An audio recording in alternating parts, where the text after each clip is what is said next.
Is training a muscle group twice a week overtraining? What would you recommend as to how much to train? Can I do creatine, or is eating protein good enough? I'd like to do easier exercise in a deficit, if that makes sense to you guys. Like,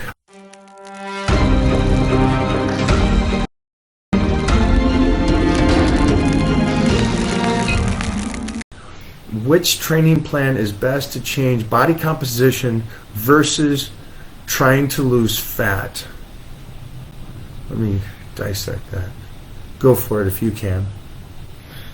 And forgive me if I'm misunderstanding the question, but I don't think there's necessarily a one that's better than another, because it's going to depend on the person and what their goals are and where they currently are.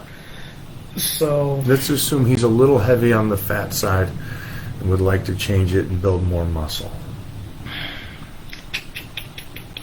Which training plan is best for body composition?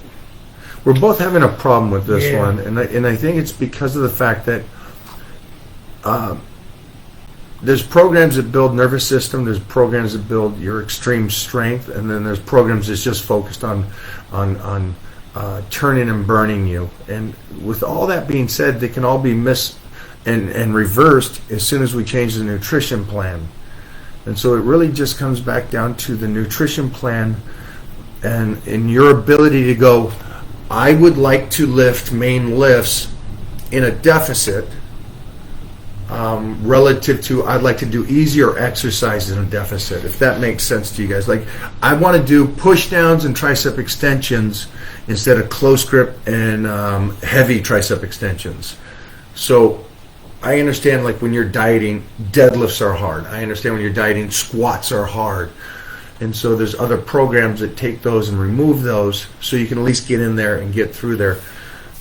It comes back, Frankie, to the nutrition plan and how we're doing that. And then also me knowing who you are and your age, I would always recommend, as we're doing that, is that we try to keep as much strength as possible as we're dieting down, because you're a good sized guy with incredible genetic shape, and I just want that bone density for you to be there.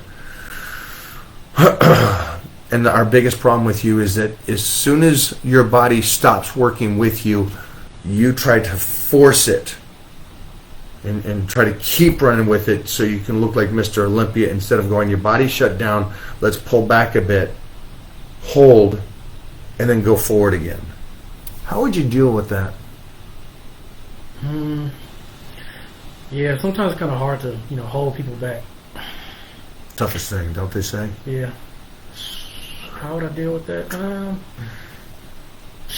The only way you really can deal with that is an open and honest conversation. Like a good one-on-one, just say, hey, look, this is where you are, this is where you want to go. Currently, what you're doing is not going to get you there. We have to make these changes. Stick with these changes, and then, you'll start to see the progress being made once again. Frankie and anybody else that's on here, I had a great talk. In the simple, you'll know a trainer is good when I ask them the simple question, what is the difference between the average Joe and an athlete? The average Joe, you just need to keep them on the plan. An athlete, you have to pull them back.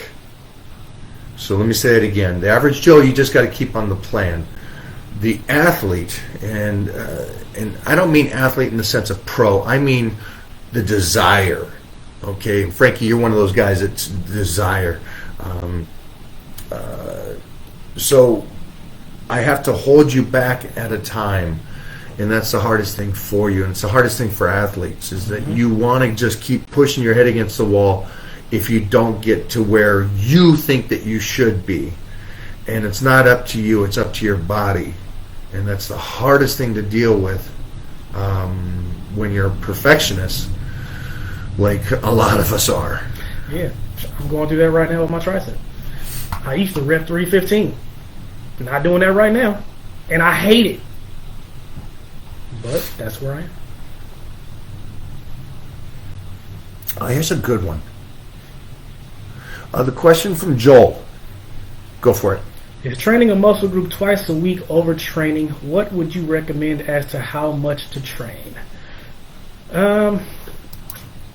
I'm going to say no, because it depends on how much time in between those two training sessions for that same muscle group. That's number one. Also, are you doing the exact same workout those two training sessions, or are you changing the workouts, such as maybe you're doing legs on those 2 days, but you're doing quads, and then the other day you're doing hamstrings? So it just depends on what you're doing and what your goals are. Also, what we recommend as to how much to train, listen to your body. We've gone 15 days in a row sometimes. We've gone, Just call my shit out, man.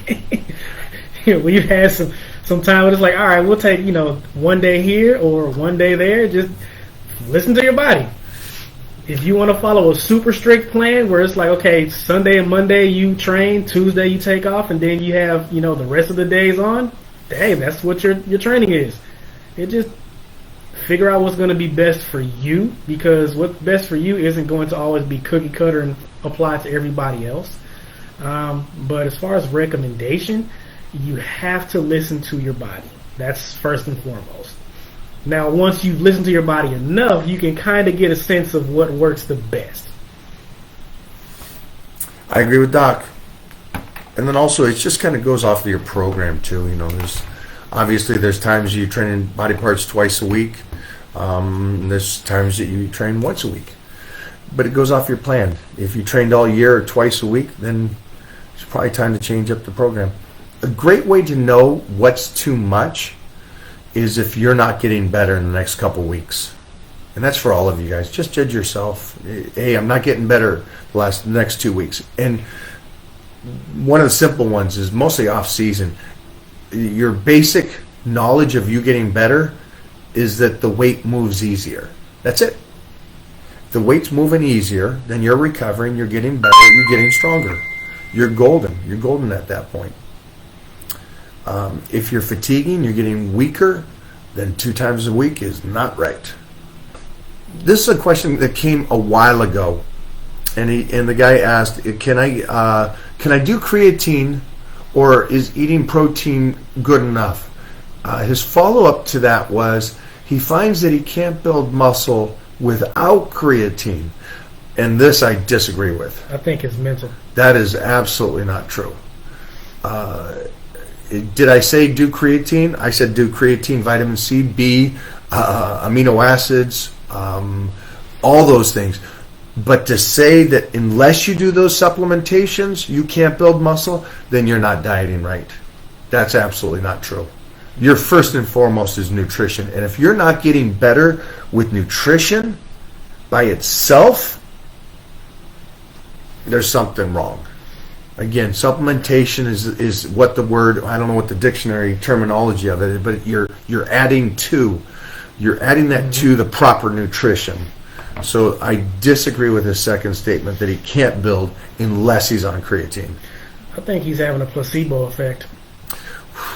When he doesn't take the creatine, he doesn't feel as strong. He doesn't feel like he's putting on as much muscle. But when he takes it, he's getting a little bit of an extra pump. I'll give you that.